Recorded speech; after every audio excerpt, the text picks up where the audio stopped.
guys, welcome to our channel Majwala Education. How are you? Hope all of you are fine. आज हम plus 2 class का NCERT के according geography का second chapter करेंगे। आज का हमारा लेसन है विश्व जनसंख्या वितरण घनत्व और वृद्धि अर्थात world population distribution density and growth. प्रकृति के अंदर मानव जो है वो सक्रिय संसाधन है, अतः मानव भूगोल में यह जानना बहुत ही ज्यादा आवश्यक है कि किसी देश में कुल जनसंख्या कितनी है, वहां पर कितनी स्त्री हैं, कितनी पुरुष हैं, और जो है मनुष्य का वितरण कैसा है, घनत्व कैसा है, कितने लोग पढ़े लिखे हैं, हर साल कितने बच्चों का जन्म होता है और कितने व्यक्तियों की मृत्यु होती है और वो किस कारण से होती है।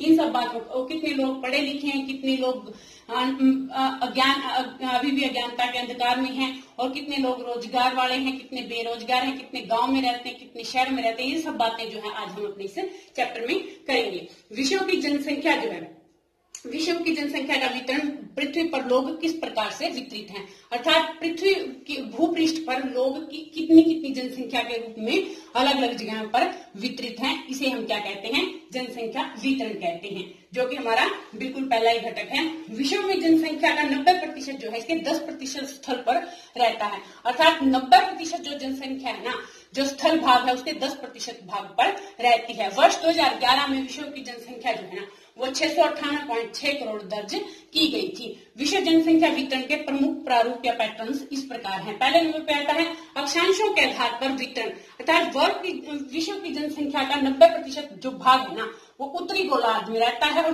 दक्षिणी गोलार्ध में केवल 10% भाग ही पाया जाता है। इसके द्वारा हम समझेंगे डायग्राम के द्वारा। ये जैसे हमारी पृथ्वी है, इसके ऊपर ये है एशिया। एशिया के अंदर कितने प्रतिशत जनसंख्या है, 59.7% जो जनसंख्या वो एशिया के अंदर रहती है। उसके बाद है यूरोप। यूरोप के अंदर कितनी जनसंख्या रहती है, यूरोप के अंदर 10.8% जो जनसंख्या वो निवास करती है। यह है उत्तरी अमेरिका। उत्तरी अमेरिका में 8.4% लोग रहते हैं, दक्षिण अमेरिका में 5.8% लोग रहते हैं, और यह है अफ्रीका। अफ्रीका के अंदर 14.78% लोग निवास करते हैं, और ये जो डार्क लाइन दिख रही है ये है ओशनिया, जिसके अंदर 0.57% लोग निवास करते हैं। इस तरह हमने देखा कि अक्षांशों के आधार पर जनसंख्या का वितरण किस प्रकार है। अब हम देखते हैं विकासशील और विकसित क्षेत्रों के अनुसार वितरण किस प्रकार है। हम देखेंगे विश्व के 10 सर्वाधिक जनसंख्या वाले देश और उनकी जनसंख्या।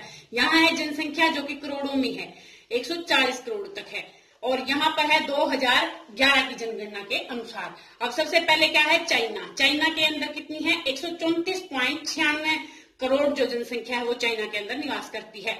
दूसरे नंबर पर आता है हमारा इंडिया। इंडिया में 121.01 करोड़ जनसंख्या जो है निवास करती है। तीसरे नंबर पर यूएसए आता है जिसमें 31.67 करोड़ जनसंख्या निवास करती है। चौथे नंबर पर इंडोनेशिया आता है जिसमें 25.12 करोड़ जनसंख्या रहती है। उसके अगला नंबर है ब्राजील का। ब्राजील में 20.10 करोड़ लोग जो है निवास करते हैं। इससे आगे है पाकिस्तान। पाकिस्तान के अंदर जो है 19.33 करोड़ लोग रहते हैं।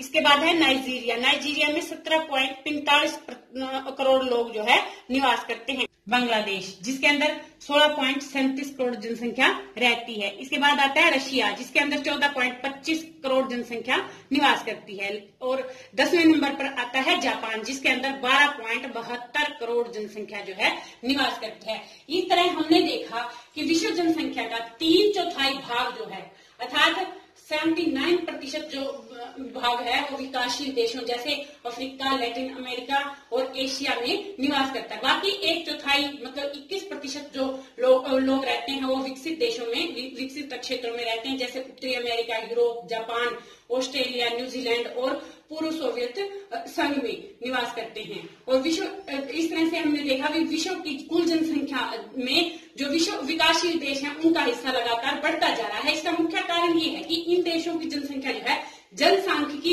संक्रमण की दूसरी अवस्था में है और वह वृद्धि के विस्फोटक दौर की ओर जो है गुजरती चली जा रही है। इसके विपरीत जो विकसित देश हैं उनकी जो जनसंख्या है ना उनका अनुपात घट रहा है, क्योंकि उनमें अधिकांश देश जो है जनसंख्या संक्रमण के अंतिम चरण में पहुंच गए हैं। इनकी जनसंख्या की वृद्धि या तो स्थिर हो गई है या फिर घटती चली जा रही है। करते हैं जनसंख्या घनत्व, density of population. Density of population क्या होता है, वे भूमि के प्रत्येक इकाई में उस पर रहने वाले जो लोग हैं उसके पोषण की एक सीमित क्षमता होती है, और यह जानने के लिए जरूरी होता है कि वहां पर संसाधन कैसे हैं और वहां जनसंख्या का जो घनत्व है उसको मापना जो है बहुत ही ज्यादा जरूरी है। ये जो जनसंख्या घनत्व है इसके बारे में देखते हैं। जनसंख्या घनत्व क्या होता है? वह माप जो किसी क्षेत्र की जनसंख्या तथा वहां के क्षेत्रफल के बीच अनुपातिक संबंधों को व्यक्त करता है, अर्थात अनुपात व्यक्त करता है कि कितनी तो जनसंख्या है, कितना वहां का क्षेत्रफल है। इसे प्रति इकाई क्षेत्रफल पर व्यक्तियों की संख्या द्वारा व्यक्त किया जाता है। प्रति इकाई क्षेत्रफल कितना है और व्यक्तियों की संख्या कितनी है, इस तरह से इसको व्यक्त किया जाता है। आमतौर पर जो जनसंख्या घनत्व उसको ज्ञात करने के दो तरीके जो है अपनाए जाते हैं। पहला होता है गणितीय घनत्व, जिसे अर्थमेटिक डेंसिटी कहते हैं, जिसका फॉर्मूला है गणितीय घनत्व इज इक्वल टू कुल जनसंख्या बटे कुल क्षेत्रफल, अर्थात कुल जनसंख्या उस जगह की कितनी है और वहां का क्षेत्रफल कितना है।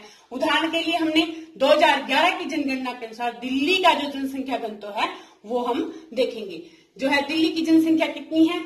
1,67,53,235 तो वहां पर जनसंख्या है, व्यक्ति हैं, और वहां की जो स्थल कितना है? 1483 वर्ग किलोमीटर वहां पर जगह है। इसके अनुसार अगर हम इसका घनत्व निकालते हैं, गणितीय घनत्व निकालते हैं, तो कितना हुआ? 11,297 जो व्यक्ति प्रति वर्ग किलोमीटर के अनुसार यहाँ पर निकलते हैं। आंकड़ों की आसान उपलब्धता और विधि की सरलता के कारण गणितीय घनत्व को भूगोलविद और सामाजिक विज्ञानी जो हैं वो सबसे अधिक प्रयोग करते हैं, लेकिन यह एक अप्रचलित माप है। जनसंख्या की जो संघनता है उसको मापने के लिए एक संवेदनशील माप नहीं है। इसका कारण ये है कि कहीं कहीं पर तो जलाशय हैं, दुर्गम पर्वतीय क्षेत्र हैं, दलदल हैं, सघन वन है, इन सब के चलते इस तरीके से अगर हम जनसंख्या का घनत्व निकालेंगे तो वो सही नहीं निकलेगा। दूसरे नंबर पर आते हैं कायिक या पोषक घनत्व, फिजियोलॉजिकल और न्यूट्रिशनल डेंसिटी। इसको कैसे निकालते हैं? जो है कायिक और पोषक घनत्व को total population bye cultivated land, अर्थात कुल जनसंख्या बटे कृषि क्षेत्र भी उस जगह में कितनी तो जनसंख्या निवास करती है और कितना जो है क्षेत्र है जहां पर कृषि की जाती है। हमने हमारे देश के आंकड़े लिए हैं।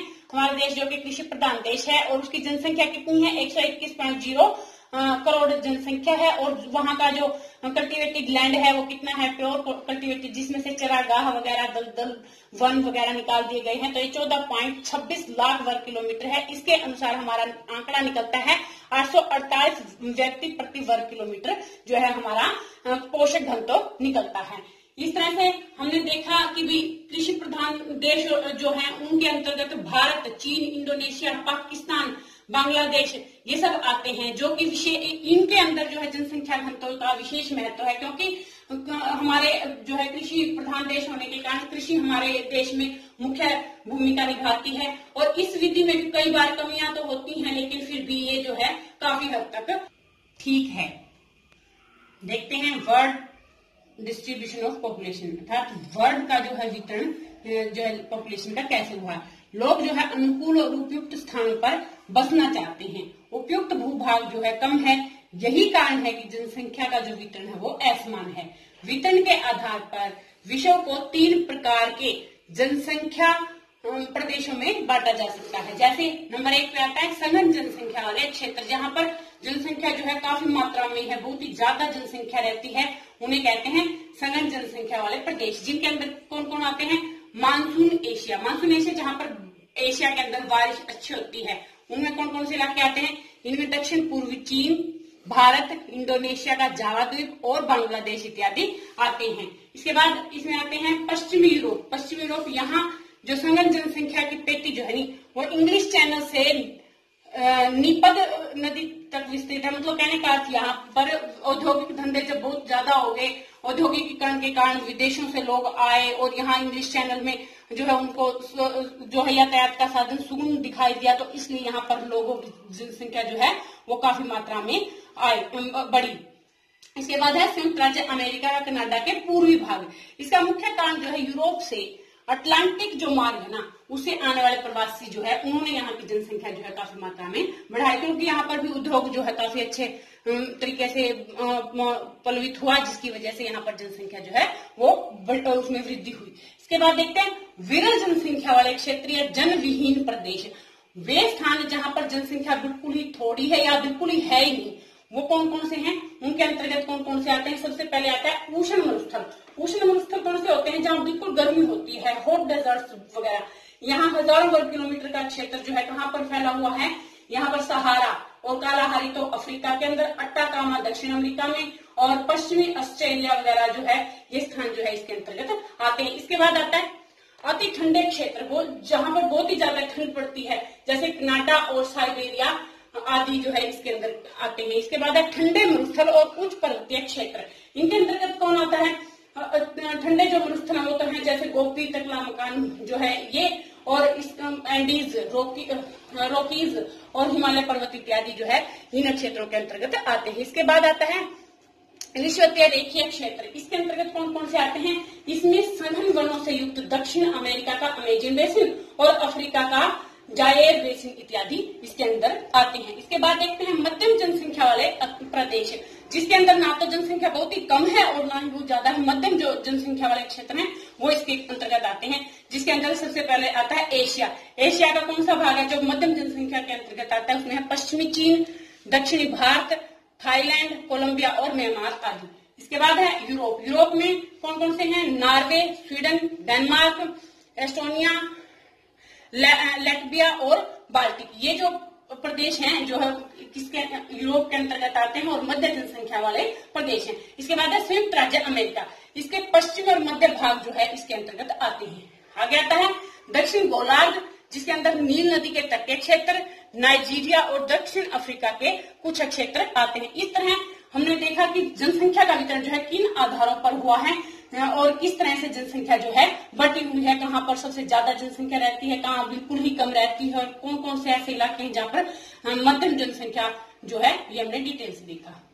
गाइस अब देखते हैं जनसंख्या वितरण को प्रभावित करने वाले कारक कौन कौन से, कि जनसंख्या वितरण किन कारकों से प्रभावित होकर कम या अधिक होती है। अभी कहीं पर तो बहुत ज्यादा लोग रहते हैं, कहीं पर बहुत कम है, किन कारणों से रहते हैं। सबसे पहले नंबर पे आता है भौगोलिक कारक। भौगोलिक कारक में जैसे जल की उपलब्धता, जहां जल स्वच्छ हो, पेय हो, पर्याप्त मात्रा में मिलता है, वहां पर लोग ज्यादा रहना पसंद करेंगे, क्योंकि वहां पर उद्योग धंधे भी काफी मात्रा में सफल रहेंगे और खेती बाड़ी जो है कृषि भी वहां पर अच्छी होगी, तो इसलिए वहां पर लोगों की जो संख्या है वो अधिक बढ़ जाएगी। इसके बाद आता है भू आकृति। अगर जो है भूमि जो है समतल है, मैदानी इलाका है, अच्छे उद्योग धंधे हैं, कृषि अच्छी होती है, तो वहां पर लोग अपने आप ही आकर्षित होंगे रहने के लिए, चाहे वो बाहर से आए, जैसे खेतीहर मजदूर वगैरह आते हैं, जैसे यूपी वगैरह से अलग अलग स्टेट्स में लोग आते हैं, तो भू आकृति की वजह से आते हैं। लेकिन इसके विपरीत अगर पहाड़ी इलाका होगा, पठार होगा या पर्वत ऊबड़ खाबड़ जगह होगी, तो वहां पर लोग जो है कम रहेंगे, क्योंकि वहां पर उनके आय के साधन जो है वो सीमित हो जाते हैं। इसके बाद आता है जलवायु। जहां पर सम जलवायु होगी, अर्थात ना ज्यादा गर्मी ना ज्यादा सर्दी, वहीं लोग ज्यादा रहना पसंद करते हैं। इसके विपरीत इसके कि जहां पर बहुत ही ज्यादा ठंड है या बहुत ज्यादा गर्मी है या आवश्यकता से अधिक बारिश होती है, वहां पर लोग जो है कम रहना पसंद करते हैं। इसलिए जो है जिन स्थानों पर सम जलवायु है वहां पर लोग जो है ज्यादा रहते हैं और जनसंख्या वितरण जो है असमान हो जाता है। इसके बाद आता है मृदा। जहां पर उपजाऊ मिट्टी होगी, अच्छी मिट्टी होगी, वहीं पर खेती अच्छी होगी और लोग वहां पर रहना जो है ज्यादा पसंद करेंगे, जिसकी वजह से जनसंख्या यहाँ पर अधिक होगी। इसके बाद आता है आर्थिक कारक। आर्थिक कारक में क्या क्या आता है, सबसे पहले आता है खनिज। जहां पर खनिजों के भंडार मिलेंगे, वहां खनन और उद्योग को बढ़ावा मिलेगा और लोग जो है वहां पर रोजगार पाने के अवसर उनको मिलेंगे और वो वहां पर रहेंगे, जिससे जो है आर्थिक समृद्ध भी होंगे और जनसंख्या भी वहां पर ज्यादा हो जाएगी। इसके बाद आता है नगरीकरण। नगरों में जैसा कि हम जानते हैं कि यहाँ पर शिक्षा के अच्छे साधन है, चिकित्सा के अच्छे साधन है, और इसके अलावा जो है सभी मनोरंजन के साधन जैसे परिवहन वगैरह सभी अच्छे होते हैं, तो इसलिए लोग जो है गांव की अपेक्षा शहरों में रहना जो है ज्यादा पसंद करने लगते हैं, क्योंकि वो आर्थिक रूप से जब समृद्ध हो जाते हैं तो वो जो है विभिन्न प्रकार की जो सुख सुविधाएं हैं उनको ढूंढने के लिए नगरों की तरफ जाते हैं, जिसकी वजह से नगरों में जनसंख्या जो है अधिक होती चली जाती है। इसके बाद आता है औद्योगिक विकास। जहां पर उद्योग धंधे लगाने में हर चीज जो है कच्चा माल है या और जो भी परिवहन वगैरह सब कुछ वहां पर होगा, तो वहां पर उद्योग धंधे ज्यादा विकसित होंगे, जिसकी वजह से लोग काम श्रमिक जो है श्रम करने के लिए यहाँ पर पैसा कमाने के लिए आएंगे और यहाँ पर काफी मात्रा में जो है जनसंख्या बढ़ जाएगी। इसके बाद आता है परिवहन, जहां पर परिवहन के साधन सुलभ होंगे वहां पर लोग ज्यादा रहना पसंद करेंगे, बजाय इसके कि पहाड़ी इलाकों में जहां पर दूर दूर तक कोई ट्रेन बस वगैरह नहीं जाती तो वहां लोग जो है कम रहते हैं। इसके बाद आता है सामाजिक और सांस्कृतिक कारक। सामाजिक और सांस्कृतिक कारक के अंतर्गत क्या आता है, कई बार जैसे हम समाज में किसी छोटे छोटे बातों की वजह से लड़ाई झगड़े हो जाते हैं, सांस्कृतिक धार्मिक तौर पर हमारे झगड़े वगैरह हो जाते हैं, जिसकी वजह से लोग एक जगह से दूसरी जगह पर जाने के लिए मजबूर हो जाते हैं। इसके अंदर आता है विस्थापन के भी, एक जगह से दूसरी जगह पर वो विस्थापित होते चले जाते हैं। जैसे 1947 में जब भारत का विभाजन हुआ था, पाकिस्तान और भारत अलग अलग हुए थे, तो लाखों लोग जो है बेघर हो गए थे। कुछ पाकिस्तान से भारत आए और कुछ भारत से पाकिस्तान, अनेक शरणार्थी जो है ऐसे ही बीच में मर गए, बेघर हो गए, जिसकी वजह से जो है जनसंख्या वितरण पर काफी असर पड़ा। इसके बाद आता है श्रम का प्रवास। श्रम का प्रवास, जहां पर ज्यादा रोजगार मिलेंगे, अच्छे रोजगार मिलेंगे, वहां पर लोग ज्यादा जाना पसंद करते हैं। जैसे कि अब तो बिल्कुल ट्रेंड ही हो गया कि विदेशों में सेटल होना काम के लिए, जिनको अच्छी नौकरी मिली, वो अब अच्छी शिक्षा ले ली, वो अपने देश में श्रम न करके दूसरे देशों में जाकर सेटल हो जाते हैं, जिसकी वजह से भी जनसंख्या वितरण पर प्रभाव पड़ता है। इसके बाद आता है राजनीतिक कारक। राजनीतिक कारक कैसे होते हैं, जैसे विभिन्न देशों की जनसंख्या नीति भी है जो है वो जनसंख्या के वितरण को प्रभावित करती है। जैसे कई देश हैं जिनमें जनसंख्या बिल्कुल ही न्यूनतम है, तो वहां की सरकार जो है जनता से अपील करती है, जो ज्यादा बच्चे पैदा करते हैं उन्हें अवार्ड देती है, उन्हें धनराशि देती है। लेकिन इसके विपरीत कई देश ऐसे हैं जो आवश्यकता से अधिक वहां पर जनसंख्या, जैसे चीन, भारत और बांग्लादेश आदि, इनकी सरकार जो है यहाँ पर जनसंख्या नियंत्रण के लिए काफी जो है जद्दोजहद करी है, ताकि जनसंख्या को नियंत्रित किया जा सके। इसीलिए सरकार समय समय पर अनेक तरह के कार्यक्रम भी चलाती है ताकि जनसंख्या को कंट्रोल किया जा सके, थोड़ा नियमित किया जा सके। इसके बाद आता है जनसंख्या वृद्धि। हमने पढ़ा जनसंख्या वितरण और घनत्व पढ़ी, आप वृद्धि पे आगे। जनसंख्या वृद्धि क्या है, समय की किसी निश्चित अवधि के दौरान किसी क्षेत्र विशेष में बसे हुए लोगों की संख्या में जो परिवर्तन होता है उसे जो है वहां की जनसंख्या वृद्धि कहा जाता है। जैसे भारत की 2001 की जो जनसंख्या थी, 2001 की जनगणना के अनुसार जो जनसंख्या थी वो थी 102.70 करोड़, जो कि 2011 की जनगणना जब हुई वहां की जब कितनी थी, 121.0 करोड़ हो गए। अगर 121 करोड़ में से ये घटाई जाए तब हमें इसकी जनसंख्या वृद्धि का पता चलेगा।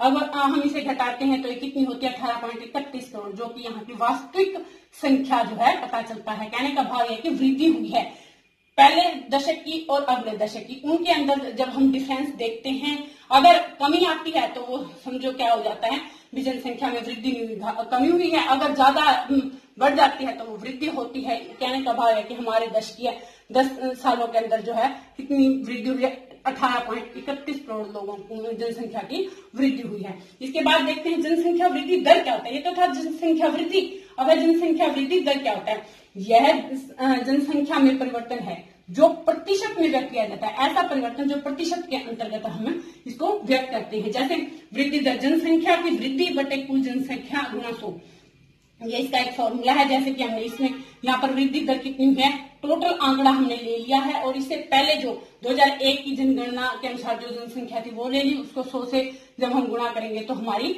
ये क्या होगी, जनसंख्या वृद्धि दर निकल आएगी, जो कि 17.64% होगी। अतः 2001 व 2011 के दशक में जो जनसंख्या वृद्धि दर है वो कितनी है, 17.64 है।